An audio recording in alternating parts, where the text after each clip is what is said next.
Testing, 1, 2, 3. You hear me okay? Yeah, just don't move around too much. It messes with the sound. All right, roger that. It was all coming down to the wire. In a couple of hours, Pharaoh was going to hack into a closed-door session between the UEG and ONI, and I was going to expose all of the intelligence agency's ugly secrets to Senate leadership. Having Petrosky remotely record his statement in advance like this was going to give me one less variable to worry about once we were in. But I was still waiting on final materials from Meshach. I hadn't heard from Pharaoh all day, and I was urgently trying to pull it all together. I was a wreck. Come on. Considering he was about to accuse ONI of atrocious human rights violations, Petrosky, on the other hand, seemed completely calm. He wanted to chit-chat about the chief. So, high treason. Yeah. Do you think that's for real? I guess. That's what people are saying. Can you stay sitting up like that, please? The Master Chief. Damn, that's gotta be a black eye for only PR, huh? Boots all across the military are gabbing like they're at a slumber party or something. 3 days ago, Pharaoh had leaked a suppressed incident report from an embassy in the outer colonies that had everyone in disbelief or disarray. Less than 24 hours later, Pharaoh dropped the real bomb, a security video from that same embassy, showing that everything in the report was true. The Master Chief had turned diplomatic peace talks into a shooting gallery that claimed 19 lives. The shock of that second leak immediately turned to outrage, polarizing everyone by the same familiar geography: the staunch patriots of Earth versus the dogged survivalists of the outer colonies.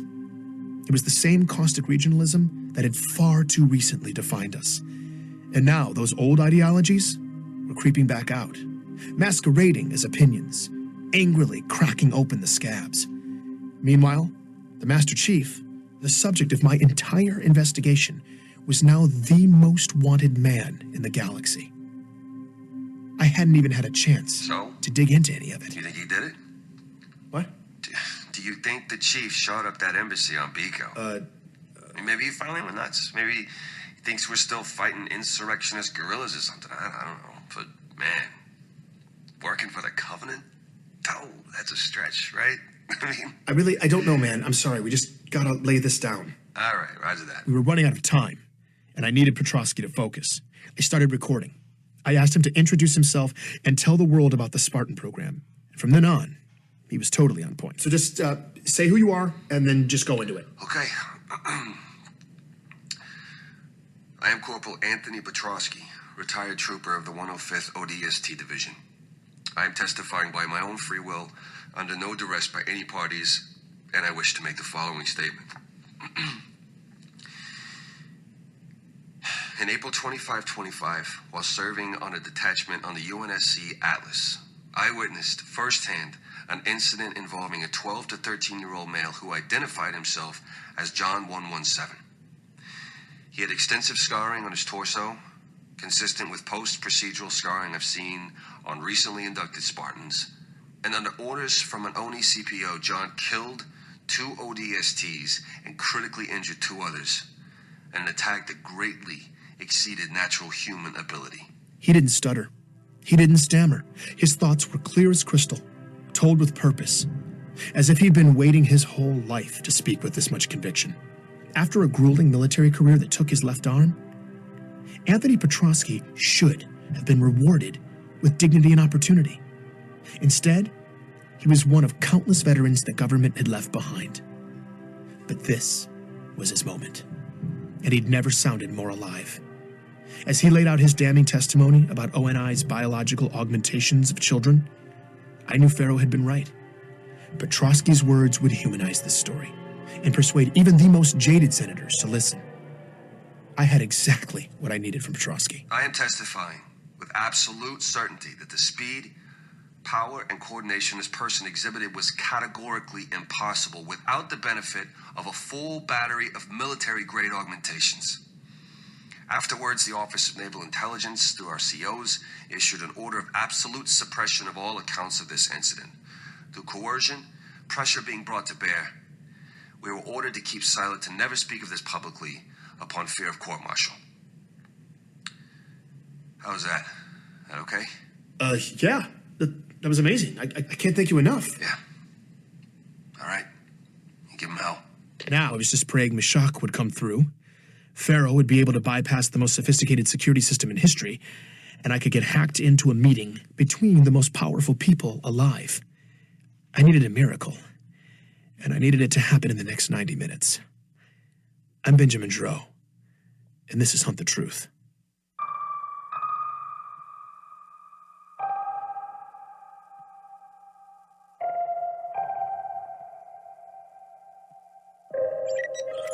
Oh, God, what was I thinking? As I tried and failed repeatedly to get a hold of Meshach, I was trying not to dwell on what my plan had been, particularly because it sounded absurd.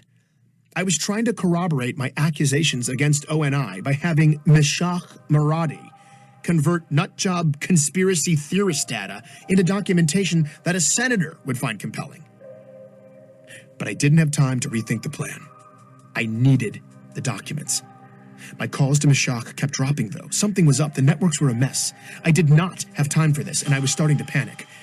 When a message from the outer colonies finally came through. These files better make sense, Meshach. But there were no files. And it wasn't Meshach. The message was from Katrina, the old friend of John's that Ellie Bloom had put me in touch with, the woman who had told me about John's death. I hadn't spoken to her in weeks. Hey, Ben. I didn't really know who else to call, but I was hoping you could maybe tell me what feedback you were getting from the outer colonies this week. I had no idea what the listeners were thinking. Ever since I'd gone incognito, I hadn't heard any of their feedback. Stupidly, when I set it up, I hadn't properly secured the feed, and now I was afraid if I accessed it to hear what people were saying, ONI would trace my new location. I'd figured after my latest episode, the revelation that ONI had heavily poached the outer colonies for their child abductions would be garnering a strong reaction out there. But the way Katrina made it sound, the reaction was stronger than I could have ever imagined. People are going nuts, switching over to only using local chatternet services like it's 50 years ago or something. It's this new colonial alliance group. They're everywhere, holding all these demonstrations in the streets. Thousands of people are turning out. And they keep chanting about self-reliance, talking about how we need to be preparing for this big embargo, all these boycotts, the UEG offices shutting down. I don't know. It seems peaceful right now. I feel like we should get off world, just in case it breaks bad. I've kind of already been freaked out anyway. I don't know if I'm being paranoid, but I think someone may be targeting me for helping you. And Ellie's in the same boat. All these power surges and crazy service interruptions. Last time I talked to you, my entire system was overrun with corrupted files, and my whole neighborhood lost power. I don't know. But if someone is trying to get us, I'm worried what will happen if things get too chaotic out here. I don't really feel safe. So, if you know anything about this, or what we can do to protect ourselves, I mean, they're already shutting down the street. Katrina's message got cut off. I had no idea what was happening. I had no idea what the central government was going to do. I had no idea how to help this woman or Ellie or their families or anyone else. We were all in the dark. All I could do was present the senators with the ugly truth and hope it would convince them to help us all. And I was running out of time to make that a reality. Thankfully, Meshach finally emerged from his subterranean world. So, I just sent it. Perfect. Got it. Thank you. I hope it's convincing enough. You should have a clear breakdown that exposes the blatantly unnatural pattern of child autoimmune deaths around the beginning of the Spartan program, particularly in the outer colonies. Yeah, I see that. It's good. It looks solid. And I also cleaned up and edited that police scanner data. It's one of Oni's abducted kids returning home and running into their clone. One of the suicides? Yeah, so officer gets called to the scene of a home invasion. It's this middle-aged couple and the teenage son who's in a wheelchair. The officer comforts the victims, assesses the situation, calls it in. There wasn't a confrontation or anything, no valuables appeared to be missing. Victims didn't even get a good look at the guy. The perpetrator just entered the house, went into the son's room, son freaked out, perpetrator fled the scene, blah, blah, blah. Now everything seems to be okay. During his report to dispatch, though, the officer gets startled by a sound, reports a possible shots fired somewhere nearby. Backup arrives to canvass the area. About 10 minutes later, same officer reports discovering a body in a nearby field. It's a teenage kid, dead from what appears to be a self-inflicted gunshot wound. That's where the officer's report to dispatch took a turn. 7 Charlie 19, what's the rush on? It's the exact same kid. The kid from the home invasion over at STEM. I mean, it's 1056? Looks like your identical twin. I don't even know what to say. 7 Charlie 19, ME is en route. The medical data Meshach had sent along with the audio made the picture even uglier. The son was in a wheelchair because months of medical procedures had left him with permanent nerve damage from when he was 6 years old, under treatment for autoimmune and significant cognitive disorders. Those procedures that left him paralyzed were nearly identical to those from John's medical records. Before the survivors had been removed from the data, this boy had been one of the dots on Meshach's scattergraphs of likely clones. I didn't know what to say. So I realize it's messy. Whether you can use it or not, at least now you know. I didn't have enough time to wrap my head around this new piece, so I made the difficult choice not to use it. But hearing yet another ONI horror story made me all the more determined to blow it open. I just needed Pharaoh to show up in the next few minutes with a miraculous way to get in the door. Thanks, Meshach. So this should all be going down here in Don't be nervous. You'll be great. I've got all my channels open, ready to go. Whenever it pops off, the murmurs will pop up. And if the senators are making moves against Oni, that's the kind of chatter that rattles teeth. So don't worry. We'll know soon enough if it worked. Thanks, man. Okay, I'll, Hey, just real quick. I know you're super busy right now with your crusade of honor, but as soon as you can, you need to get caught up with what's happening in the outer colonies.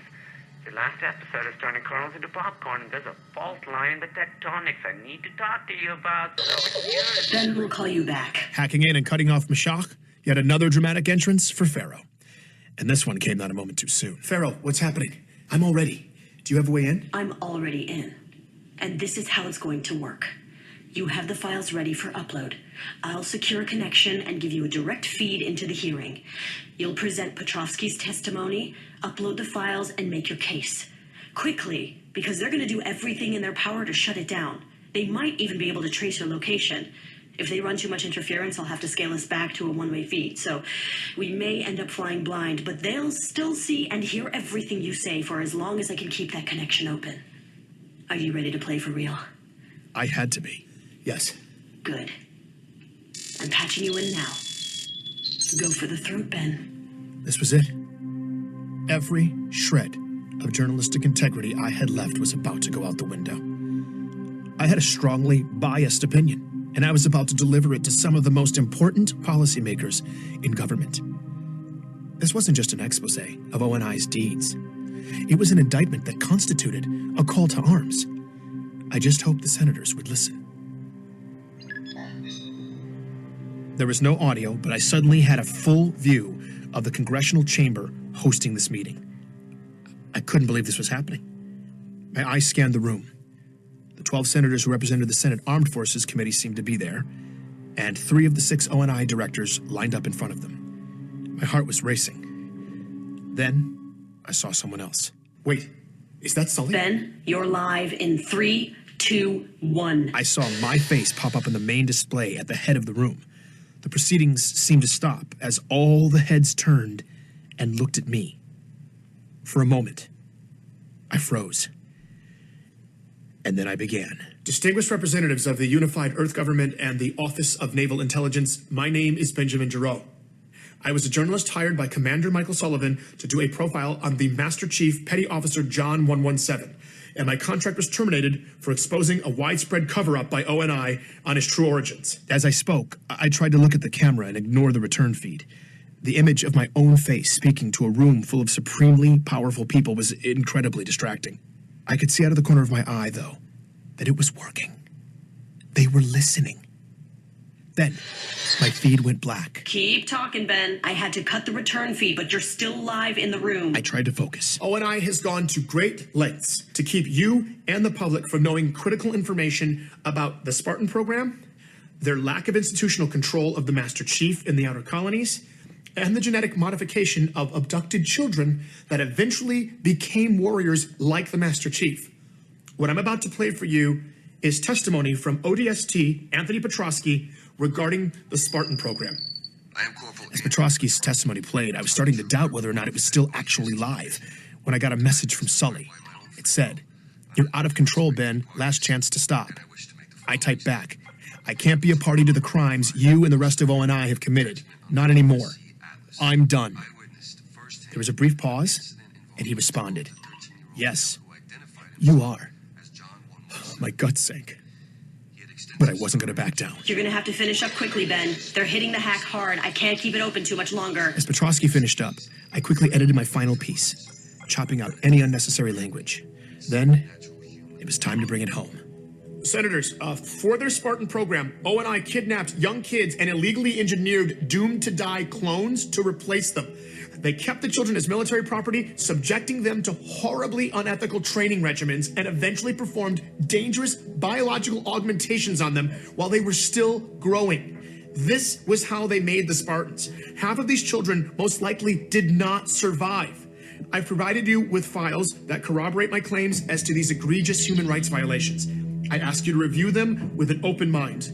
ONI has gone to great lengths to cover up this story, including elaborate fabrications.